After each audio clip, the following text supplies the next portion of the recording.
श्री स्वामी समर्थ. जय जय स्वामी समर्थ. श्री गुरुदेव दत्त. नमस्कार मंडळी, मी प्रदीप कुलकर्णी. आषाढ शुक्ल पौर्णिमा म्हणजेच गुरुपौर्णिमा. यावर्षी 2025 साली गुरुपौर्णिमा आली आहे 10 जुलै रोजी. आपल्या जीवनातील अज्ञानरूपी अंधकार दूर करणारे आपले गुरु यांच्याविषयी कृतज्ञता व्यक्त करण्याचा हा दिवस. तसंच सर्व विद्या 4 वेद यांचा मूळ स्रोत महर्षी व्यास यांचा जन्म आषाढ पौर्णिमेच्या दिवशी झाला होता. म्हणून या दिवशी गुरुपौर्णिमा साजरी केली जाते. गुरुपौर्णिमेच्या दिवशी गुरुमंत्र किंवा दीक्षा घेतली जाते. तसंच गुरुपद दिलं जातं. अजून जर आपण कोणाला गुरु केलं नसेल तर आपले जे कोणी गुरु असतील, साईबाबा किंवा गजानन महाराज किंवा स्वामी समर्थ महाराजांना गुरुपौर्णिमेच्या दिवशी गुरुपद कसं द्यायचं, त्याचा विधी काय आहे, गुरुपौर्णिमेच्या पूजेचा मुहूर्त काय आहे, गुरुपौर्णिमेची पूजा कशी करायची, तसंच गुरुपौर्णिमा सप्ताहामध्ये 4 जुलै ते 10 जुलै या दरम्यान आपल्याला एक विशिष्ट सेवा करायची आहे. ही सेवा कोणती स्तोत्र मंत्र पठण करायचं, कुठली पारायण सेवा करायची, अशी सर्व सविस्तर माहिती आपण आजच्या व्हिडिओत बघणार आहोत. चॅनलवर आपण नवीन असाल, चॅनल सबस्क्राईब करा, बेल आयकॉन दाबायला विसरू नका. कमेंट बॉक्समध्ये आपल्या शंका असतील नक्की विचारा. प्रथम बघूया गुरुपौर्णिमा पूजेचा मुहूर्त. 10 जुलै 2025 रोजी गुरुपौर्णिमा आहे. या दिवशी अगदी पहाटेपासून म्हणजे ब्रह्ममुहूर्तापासून संध्याकाळी 7:45 वाजेपर्यंत आपण जेव्हा वेळ मिळेल तेव्हा ही पूजा करू शकता, गुरुपौर्णिमेची पूजा करू शकता. गुरुपौर्णिमेची पूजा कशी करावी? या दिवशी सकाळी लवकर उठा, स्नान करा, शुचिर्भूत व्हायचं, आपलं घर स्वच्छ करायचं. आपलं जे देवघर असतं, देवघराजवळची जागा स्वच्छ करा. आपण स्वतः स्वच्छ किंवा नवीन वस्त्र परिधान करावीत. नित्य नियमाप्रमाणे आपली देवपूजा करून घ्यायची. देवघराशेजारी एखादा चौरंग किंवा पाट मांडावा, त्यावरती स्वच्छ लाल वस्त्र अंथरावं. आपल्या घरात स्वामी महाराजांचा, दत्तगुरूंचा, नवनाथ महाराजांचा किंवा साईबाबा, गजानन महाराज यांच्यापैकी जे जे फोटो असतील आपण पूजेमध्ये मांडा. प्रत्येक पूजेची सुरुवात आपण दिव्याच्या पूजनानं करत असतो. शुद्ध तुपाचा दिवा लावून घ्यायचा. दिव्याचं गंधाक्षता फुलं वाहून पूजन करायचं. ओम श्री दीप देवताय नमः हा मंत्र म्हणा. त्यानंतर गणपती पूजन. देवघरातील गणपती बाप्पाची मूर्ती तामणात घ्यायची. या मूर्तीला शुद्ध जलानं, पंचामृतानं, पुन्हा शुद्ध जलानं स्नान घाला. गणेश स्तोत्र किंवा ओम गण गणपतये नमः हा मंत्र 11 वेळा म्हणा. गणपती बाप्पाला स्नान घालून मूर्ती स्वच्छ पुसून घ्यायची.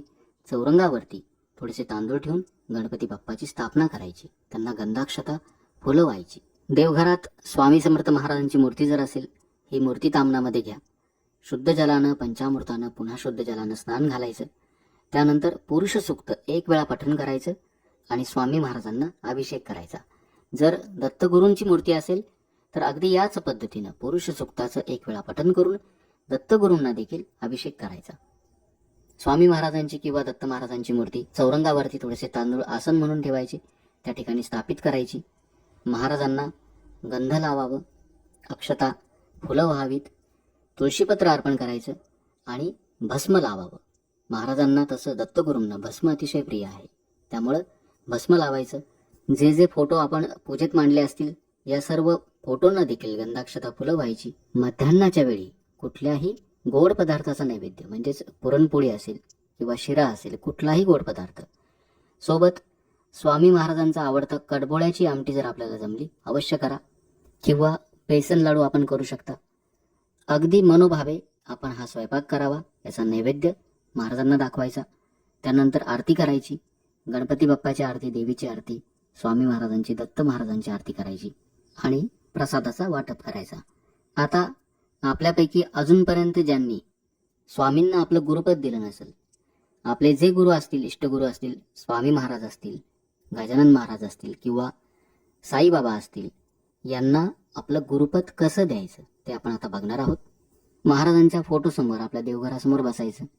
महाराजांना हात जोडायचे, त्यांचं स्मरण करायचं आणि त्यांना म्हणायचं की आजपासून तुम्ही माझे गुरु आहात, माझं सर्वस्व मी तुम्हाला देत आहे, माझं गुरुपद आपण स्वीकारावं अशी विनंती करायची आणि माझ्याकडून आपली जास्तीत जास्त सेवा आपण करून घ्या अशी विनंती महाराजांना करायची. महाराजांना एक नारळ आणि खडी साखर अर्पण करायची. आपल्या जवळपास जर कुठं केंद्र असेल किंवा महाराजांचा मठ असेल, त्या ठिकाणी जाऊन देखील आपण अशाच पद्धतीनं महाराजांना विनंती करायची आणि नारळ आणि खडीसाखर अर्पण करा. जर आपल्याला जायला नाही जमलं, आपल्या घरात अगदी याच पद्धतीने आपल्याला हा विधी करायचा आहे. गुरुविना ज्ञान नाही असं म्हणतात. आपल्या जीवनातील अंधकार नष्ट करणारा हा गुरु असतो. म्हणून आपण जर अजून कुणाला गुरु केलं नसेल, ह्या गुरुपौर्णिमेला आपण आपलं गुरुपद महाराजांना अवश्य द्या. गुरुकृपा एकदा झाली की आपल्याला कुठल्याच गोष्टीची कमी पडत नाही. आपल्या घरातील सर्व दोष नष्ट होतात. ज्या ज्या गोष्टी आपल्याला ज्ञान देतात ते सर्व आपले गुरु असतात. ग्रंथ हेच गुरु असं देखील म्हणतात. म्हणून आपल्या घरात जे जे ग्रंथ असतील, नवनाथ भक्तिसार असेल, गुरुचरित्र असेल किंवा दुर्गा सप्तशती असेल, संक्षिप्त भागवत असेल, हे सर्व ग्रंथ पूजेमध्ये मांडायचे, पाटावरती मांडा. या सर्व ग्रंथांचं देखील गुरुपौर्णिमेच्या दिवशी पूजन अवश्य करायचं. या दिवशी आवर्जून गाईला घास द्यायचा आणि आपल्याला जेवढं शक्य होईल तेवढं दान आपण यथाशक्ती करावं. याचक असतील, भिकारी असतील, त्यांना तृप्त करावं, अन्नदान करा. गुरुपौर्णिमेच्या निमित्तानं आपल्याला एक विशिष्ट सेवा करायची आहे. 4 जुलै ते 10 जुलै हा सप्ताह असतो गुरुपौर्णिमेचा. तर या 7 दिवसांमध्ये आपण काही सेवा रोज नित्य नियमाने कराव्यात. महाराजांची कृपादृष्टी प्राप्त होण्यासाठी कराव्यात. यामध्ये प्रामुख्यानं पहिली महत्वाची सेवा म्हणजे स्वामी चरित्राचं पारायण. स्वामी चरित्र हा जो 21 अध्यायाचा ग्रंथ आहे, याचा आपल्याला शक्य होईल तेवढे पाठ करायचे आहेत. जर आपण रोज एक पाठ केला तर अतिउत्तम. नाही शक्य झालं, रोज 3 अध्यायाचं वाचन करून अगदी 7 दिवसांमध्ये एक पारायण केलं तरी चालेल. मनोभावे पठणाला महत्व आहे. आणि आपल्याला जर जास्त शक्य झालं तर अतिउत्तम. मात्र या 7 दिवसांमध्ये 4 जुलै ते 10 जुलै आपल्याला स्वामी चरित्राचे जास्तीत जास्त पाठ मनोभावे आपल्याला पठण करायचे आहे. नित्यसेवेमध्ये आपण श्री स्वामी समर्थ हा षडाक्षरी मंत्र जपत असालच. या 7 दिवसांमध्ये देखील आपल्याला या मंत्राचं पठण करायचं आहे. त्यानंतर ओम नमो भगवते वासुदेवाय या विष्णू मंत्राचं देखील आपल्याला पठण करायचं आहे. रोज एक माळ पठण करा. दररोज एक माळ असे 7 दिवस आपल्याला पठण करायचं आहे. त्यानंतर गुरु दत्तात्रयांचा मंत्र ओम द्राम चिरंजीविने नमः या मंत्राचं रोज एक माळ पठण करा. 7 दिवस सलग हे पठण आपल्याला करायचं आहे. आणि पुरुष सूक्त रोज एक वेळा सलग 7 दिवस आपण पठण करा. या व्यतिरिक्त आपण कुलदेवीचा मंत्र, नवार्णव मंत्र, तसंच महाराजांचा तारक मंत्र याचं देखील पठण करू शकता. तर एवढी सेवा सप्ताहामध्ये आपल्याला करायची आहे. गुरुपौर्णिमेच्या दिवशी किंवा त्याच्या दुसऱ्या दिवशी या संपूर्ण सेवेचं छोटंसं उद्यापन करा. महाराजांना गोड पदार्थाचा नैवेद्य आणि आरती करायची. या दिवशी शक्य झालं एखादी सवाष्ण घरी बोलवा, तिला जेवू घालावं किंवा तिचा ओटी भरून सन्मान करायचा. अशा पद्धतीनं या सेवेचं उद्यापन आपण करावं. आणि गुरुपौर्णिमेच्या दिवशी गुरु गायत्री मंत्र ओम गुरुदेवाय विद्महे परब्रह्माय धीमहि तन्नो गुरु प्रचोदयात या मंत्राचं जास्तीत जास्त पठण आपल्याला करायचं आहे. तर या गुरुपौर्णिमेला या सर्व सेवा आपण अवश्य करा. सप्ताहामध्ये या सेवा कराव्यात. गुरुकृपा प्राप्त करा.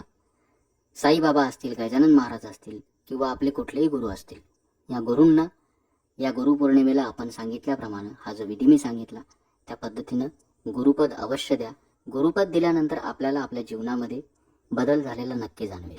आपली आध्यात्मिक प्रगती होईल. ही माहिती जास्तीत जास्त सेवेकरांपर्यंत पोहोचवा. आपल्या काही शंका असतील मला नक्की विचारा. चॅनल सबस्क्राईब करा. श्री स्वामी समर्थ. जय जय स्वामी समर्थ. ओम द्राम चिरंजीविने नमः. ओम द्राम चिरंजीविने नमः. ओम द्राम चिरंजीविने नमः. ओम द्राम चिरंजीविने नमः. ओम द्राम चिरंजीविने नमः. ओम द्राम चिरंजीविने नमः. ओम द्राम चिरंजीविने नमः. ओम द्राम चिरंजीविने